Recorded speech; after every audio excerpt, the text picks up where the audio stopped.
তো নমস্কার বন্ধুরা, আমি বাড়িতে কিভাবে ধনিয়া চিকেন বানাই ওই রেসিপিটি আপনাদের কাছে শেয়ার করছি।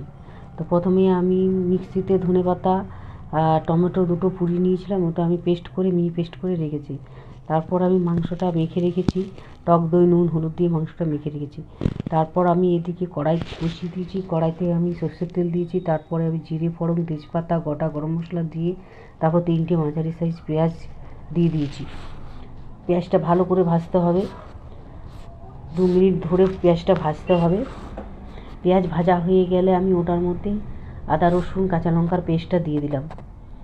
ওটাও ভালো করে 2 মিনিট নাড়াচাড়া করে আদা রসুনের কাঁচা গন্ধটা চলে গেলে ওটার মধ্যে আমি আবার শুকনো মশলাগুলো দিয়ে দিলাম। জিরের গুঁড়ো, ধনের গুঁড়ো, হলুদের গুঁড়ো, কাশ্মীরি লঙ্কার গুঁড়ো দিয়ে মশলাটা বেশ খানিক ধরে কষাতে হবে। কাশ্মীরি লঙ্কা দিলে কালারটা একটু ভালো আসে। আর ওদিকে আমি ঝালের জন্য কাঁচা লঙ্কা দিয়েছি। তো এইভাবে নাড়াচাড়া করে মশলাটা বেশ কষিয়ে নিতে হবে। তারপর আমি ওই যে পেস্টটা করে রেখেছিলাম ধনেপাতা টমেটোর পেস্টটা, ওটা দিয়ে দিলাম।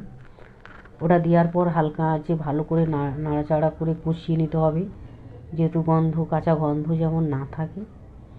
বেশ ভালো করে জল দিয়ে ঢাকনা দিয়ে মশলাটা বেশ 5 মিনিট ধরে কষিয়ে দেখবেন একটা কালার চেঞ্জ এসে গেছে, দেখুন আপনারা ভিডিওতেই দেখতে পাচ্ছেন।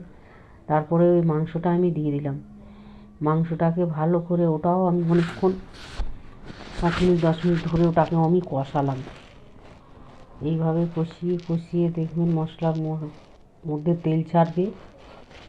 এই দেখুন বন্ধুরা, আমার 5 মিনিট কষা হয়ে গেছে। তারপরে আমি 4টে আলু ভেজে রেখেছিলাম, ওই আলুগুলো আমি দিয়ে দিচ্ছি।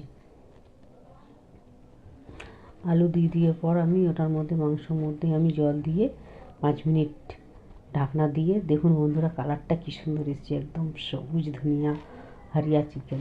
তো আমার চিকেন রেসিপি রেডি। তো বন্ধুরা রেসিপিটি যদি ভালো লাগে তো একটা লাইক করবে।